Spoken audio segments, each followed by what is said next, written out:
He waited, 1 hour and 30 minutes. Not because they were busy but because they didn't think he mattered. Client after client strolled in without appointments. Smiles. Handshakes. Access. But him? Silence. Until the moment he stood up, walked past the desk, and opened the door they never meant for him to enter. What happened next left the entire bank scrambling to save face and the woman who ignored him. She'll never forget his name again. This is the story of Nathaniel Cross and how one man turned discrimination into a power move that shook an entire institution. If you've ever been underestimated, disrespected, or told to wait your turn, this story is for you. Hit that like button, subscribe, and tell us in the comments, when did you take your seat at the table? An hour and a half. That's how long they made Nathaniel Cross wait before anything changed, before someone finally acknowledged he was more than just another name on the appointment list. The glass doors of Liberty First Bank slid open with a quiet hiss, releasing a burst of chilled, conditioned air onto the bustling Chicago sidewalk. Inside, the air carried a blend of rich leather polish and the unmistakable aroma of fresh ground espresso, a curated scent of power, precision, and exclusivity. Nathaniel stepped in, his stride composed, his blazer tailored, his presence unmistakable. He wasn't nervous. Not in the slightest. This was a man who had carved his way through enough corporate boardrooms, closed enough million-dollar contracts, and turned enough startups into thriving businesses to know exactly what his time was worth. His meeting had been scheduled for 11 a.m. sharp, and there was no reason none to expect anything but professionalism.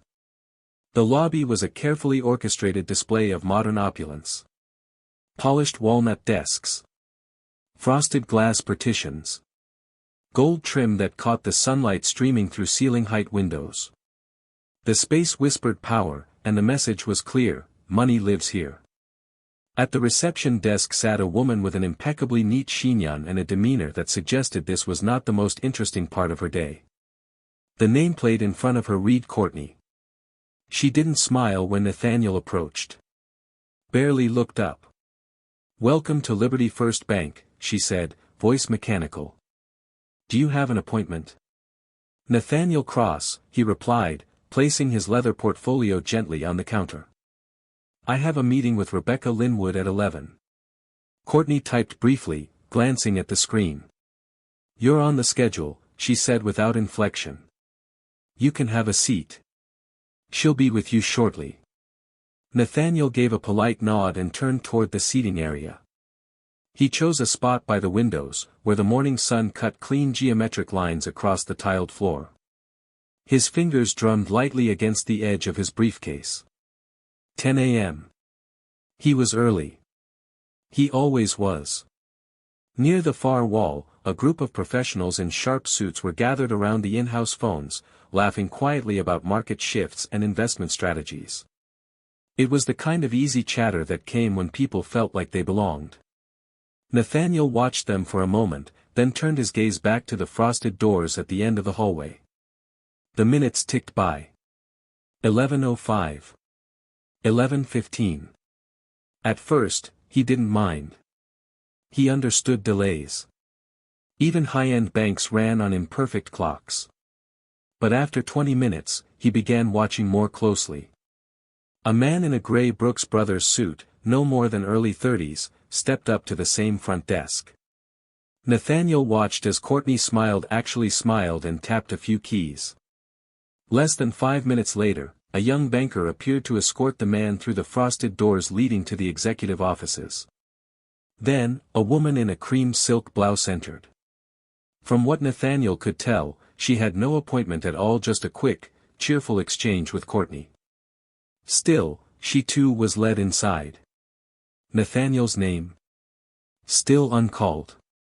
He checked his watch again. 11:30 a.m. Something wasn't right.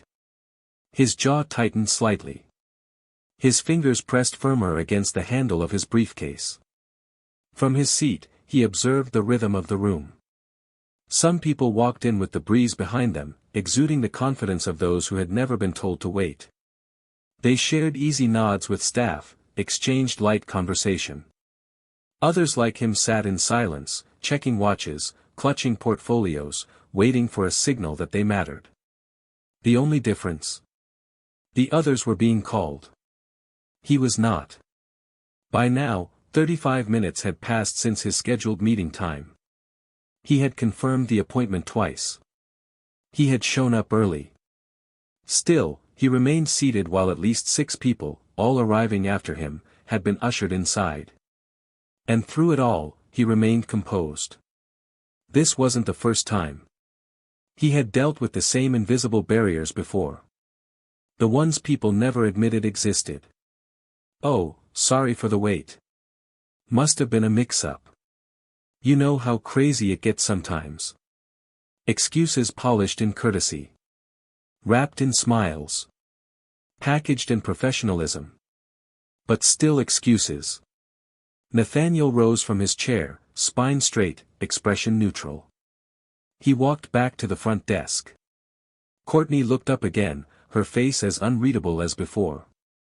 "Excuse me," Nathaniel said, keeping his voice even. "Has Rebecca Linwood been informed that I'm here?" Courtney exhaled like someone whose train of thought had been interrupted.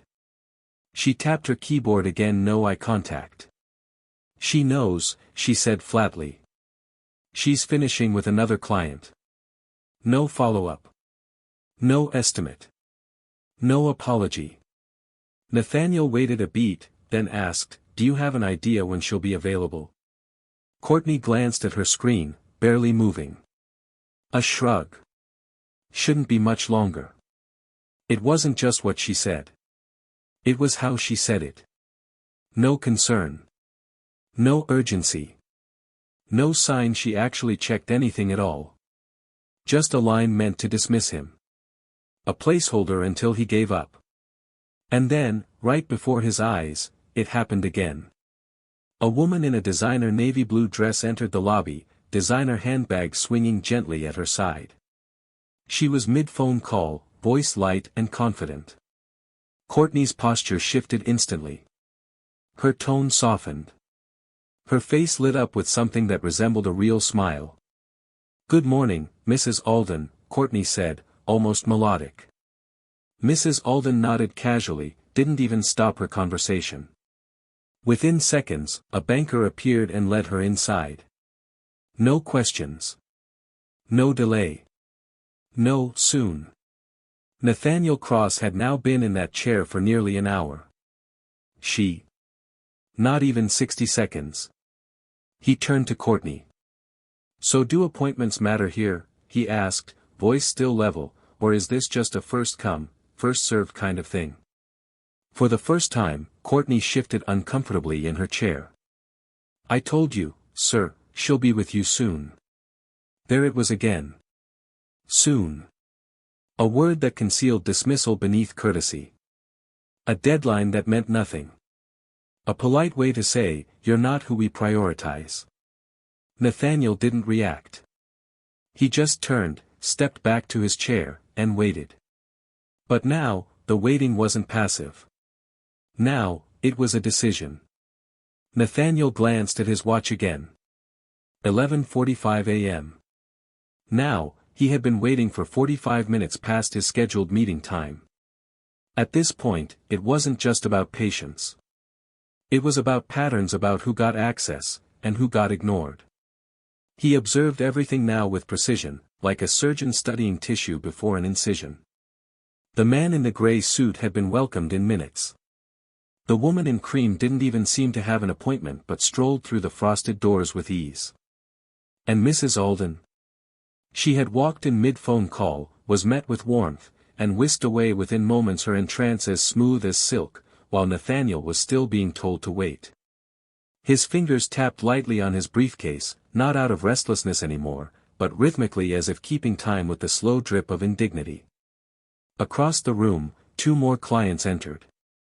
A man with salt and pepper hair, wearing a charcoal overcoat, exchanged handshakes and laughter with one of the younger bankers, then disappeared into the executive wing. A woman with sharp heels and a Prada tote barely spoke to Courtney before she too was admitted. Nathaniel stayed seated. No call. No acknowledgement. He could feel it now, not just being overlooked, but erased. There was a very specific kind of silence that came when people pretended you weren't there. It wasn't loud. It wasn't obvious. But it was heavy. And it filled the marble-floored lobby like fog. The kind of silence that only comes when people think you're used to waiting. He glanced up as a man in his mid-60s approached the teller window. Golf shirt tucked into khaki pants. A kind of relaxed entitlement in his posture. The conversation he struck up was light and unfiltered. Nathaniel tilted his head, listening. "Yeah, I told her to just walk in," the older man chuckled. "She doesn't need an appointment. You know how it is." The teller, a young woman with bright eyes and a friendly smile, laughed in return. "Well, for Mrs. Alden, we always make exceptions." There it was. The sentence that shattered every polite excuse he'd been fed for the past hour. Exceptions were the norm for the right people. Nathaniel's grip around his briefcase tightened. So that was how it worked here. There were people who were automatically welcomed, their presence an assumed privilege. And then, there were people like him, vetted, confirmed, and still waiting. He leaned forward, resting his elbows on his knees. His gaze fixed on the polished tile floor, but his mind was racing. This wasn't about a meeting anymore. It wasn't about banking. It wasn't even about the loan. It was about being dismissed silently, systemically, and deliberately. This was a test point, one he had seen before, in other forms, in other rooms. Would he sit quietly and accept the slight? Or would he stand not for permission, but for respect? He sat there, inhaling slowly. Exhaling even slower. He had walked into boardrooms full of men who underestimated him. He had pitched to investors who couldn't see beyond their own assumptions. He had dealt with being second-guessed, talked over, and overlooked. But this? This wasn't even veiled. This was pure, unapologetic selective priority. He checked his watch again. 12:05 p.m. Now over an hour past his appointment. And not a single apology. Not a single effort to correct it. Only more smiles offered to others. More doors held open for those who didn't even have to try. The frosted glass doors remained closed for him. Still. He breathed in deeply, held it, then stood up, not angrily, not loudly. Just intentionally. He walked back toward the front desk. Courtney looked up again, and for the first time, there was a flash of unease in her expression. Like she knew something was off, but wasn't ready to admit it. Before she could speak, Nathaniel turned his head slightly toward the hallway beyond. And then he did something no one in the lobby expected. He walked. Right past the front desk. Past the velvet ropes. And straight toward the frosted glass doors where all the exceptions walked without question. "Sir," Courtney's voice cracked the quiet as Nathaniel's hand touched the frosted glass door. But he didn't stop. Didn't turn. Didn't ask for permission. The door gave way under his palm, and suddenly he was inside a hallway few were allowed to walk without escort. Private offices lined each side, some with doors ajar, others sealed shut. The air here was different, still perfumed with wealth, but thicker, quieter. This was the real power floor. Where decisions were made behind soundproof glass, and access was always granted but only to the right people. Nathaniel moved forward, confident but controlled. Halfway down the corridor, his eyes landed on Rebecca Linwood. She wasn't in a meeting. She wasn't in a discussion. She was seated at her desk, alone, typing on her laptop, completely undisturbed. When she looked up and saw him, her face didn't register surprise, it registered irritation. "Nathaniel Cross," she said, voice clipped.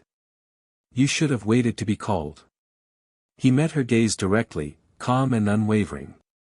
"I did wait." Her fingers hovered above her keyboard, hesitating. Her jaw flexed slightly before she gestured stiffly. "Please, take a seat," she said. Nathaniel sat, not because she invited him to, but because he decided to. The power of the room shifted in that subtle moment. The balance changed. Rebecca's hands fidgeted as she adjusted papers on her desk. Her expression remained composed, but Nathaniel caught at the tension in her jaw, the flick of resentment behind her eyes.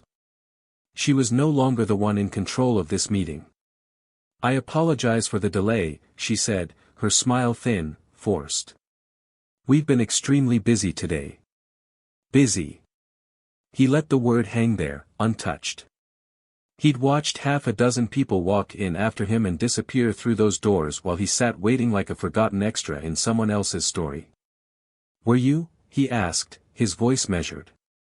"Because I saw clients go in with no delay. Some didn't even seem to have appointments." Rebecca's lips pressed into a tight line. "I assure you, Mr. Cross, that wasn't intentional.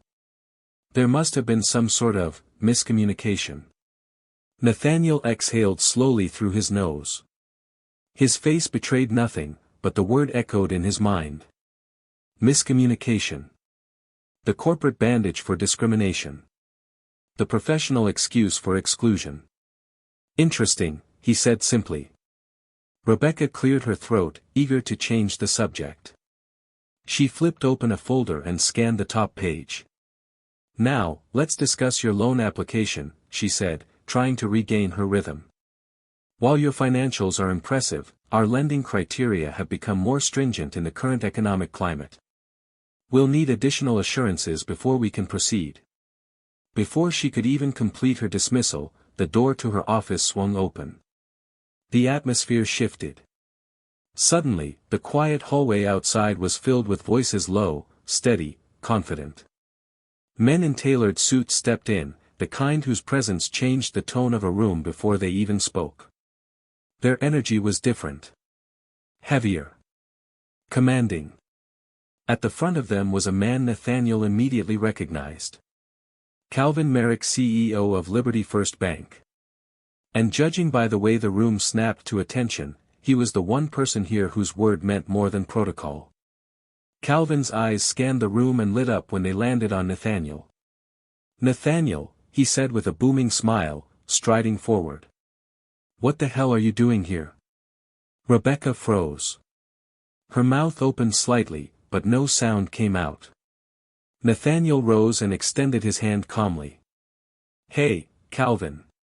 Been a while." Calvin clapped a hand on Nathaniel's shoulder, all smiles and sincerity. "You still running Crosspoint Strategies?" "Still growing it," Nathaniel replied. Behind him, the two executives accompanying Calvin exchanged quick glances, assessing, recalibrating. Rebecca sat stiffly, her folder forgotten. Her hands twitched on the desk as she realized just how wrong her assumptions had been. Calvin's smile faded into something quieter, cooler as he turned toward her. "How long has Nathaniel been waiting?" he asked. The room tensed. Rebecca hesitated. There was a scheduling issue. Nathaniel spoke up before she could fumble further. "About an hour and a half," he said evenly. Calvin didn't yell. Didn't raise his voice. But the way his jaw flexed, just slightly, told Nathaniel all he needed to know. He was furious. "You had Nathaniel Cross waiting for an hour and a half," Calvin repeated, his voice deceptively calm. Rebecca swallowed hard. "It wasn't. I should have been called," Calvin interrupted, eyes still fixed on Nathaniel. "I would have made sure you were taken care of." Nathaniel gave a faint smile. "Didn't think I needed to be." Calvin shook his head, eyes darkening. He turned back to Rebecca, his tone final. "Rebecca," he said. "Step outside. Now." Her face paled. Hands clenched, then released.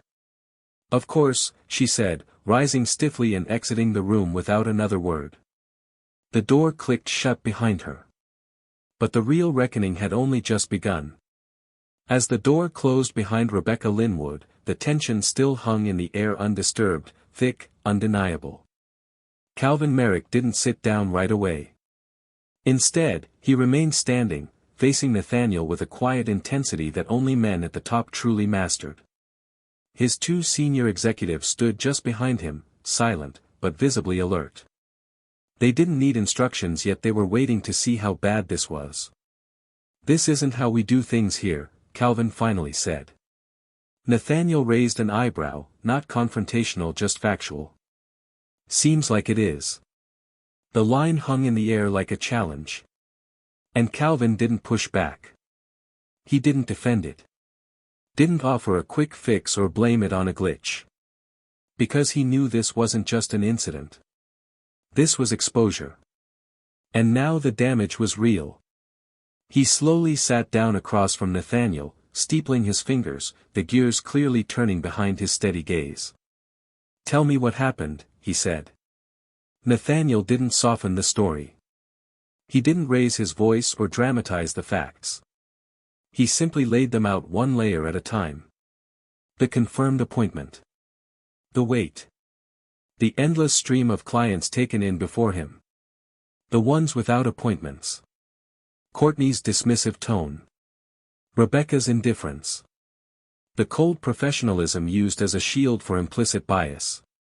He described how he'd watched patterns, not mistakes. He described how Mrs. Alden was greeted like royalty, while he was told soon, again and again. He detailed the exact number of people who had been taken in before him, 6. Every single one of them had been white. Every single one had walked through the doors he was denied entry to until he opened them himself. The room was silent when he finished. No one moved. No one interrupted. Then Calvin let out a slow breath, leaning back slightly in his chair. "I appreciate you telling me," he said, voice lower now. "And to be honest, I'm pissed." Nathaniel tilted his head. "Why?" Calvin gave a humorless chuckle and gestured around the office. "Because this kind of thing, this kind of oversight wrecks reputations. We've spent years building Liberty First into a brand that people trust. And now I have a mess I didn't even know existed." He turned to one of the executives. "Get Rebecca off the floor immediately. We'll talk to her later." The man nodded without a word and exited the office. Nathaniel sat still. Calm. Collected. But he wasn't finished. Calvin turned back to him. "That loan application you submitted," he said. "I assume it was solid." Nathaniel tapped his leather briefcase. "See for yourself." Calvin took the folder and opened it. He didn't get through more than the first few pages before shaking his head. "This shouldn't have even been a question," he muttered. He looked up at the other executives still in the room. "Fast track it. I want approval on my desk by end of day." The man gave a tight nod. Nathaniel arched an eyebrow.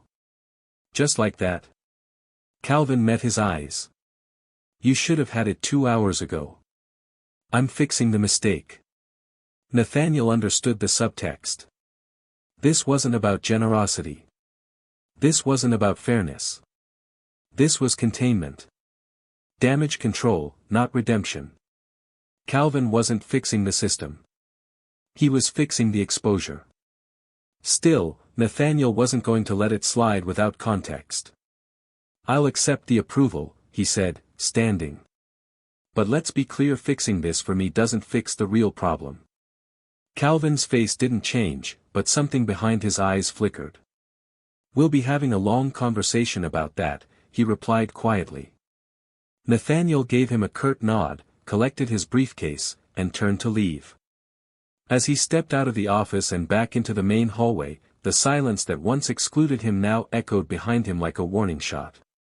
He passed the front desk where Courtney sat rigidly.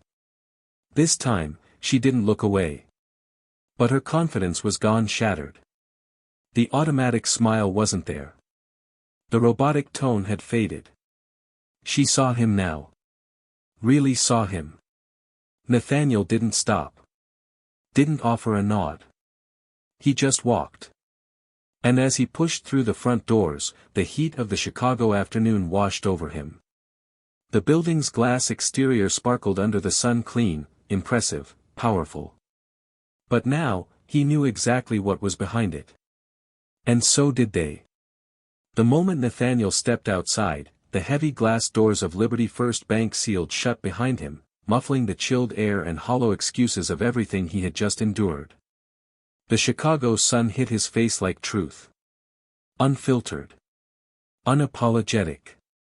He didn't rush to his car. Instead, he stood still for a beat, letting the warmth settle into his skin. Inside that glittering building behind him, someone was undoubtedly scrambling to do damage control. Calls were being made. Memos drafted. Maybe even apologies rehearsed. But none of that mattered now. Because the real damage had already been done not to Nathaniel, but to them. He glanced down at his phone. A new email sat at the top of his inbox. Subject, loan approved. Timestamp, 12:17 p.m. He smirked. Not because he needed the validation but because it proved what he already knew, he wasn't the problem. He never had been. Everything he brought to that meeting had been solid: his financials, his plan, his reputation. The only thing that got in his way was their perception of him. And for an hour and a half, they thought he was invisible. They thought he would wait quietly. They thought he would take "soon" and "sorry" and walk away like he was lucky just to be in the building. But not today. Today, he made sure they remembered. Not with yelling. Not with threats. Just with presence. With certainty. With truth that couldn't be brushed off. As he walked across the street toward the parking structure, his phone buzzed again. A text from a client, unrelated to the ordeal, but it reminded him of something deeper. His name carried weight. His work changed lives. And his time wasn't negotiable. And the next time someone saw Nathaniel Cross on an appointment list, they wouldn't just think client.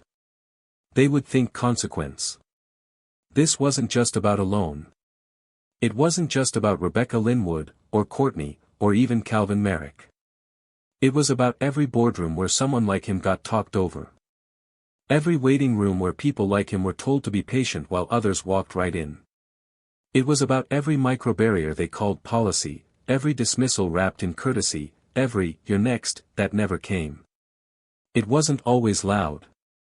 It wasn't always hostile. But it was always there. Until someone decided not to sit quietly anymore. Nathaniel reached his car, opened the door, and paused for one last look at the building. Its mirrored facade reflected the city skyline: impressive, towering, untouchable. But now, a crack had been made. And cracks, no matter how small, always spread.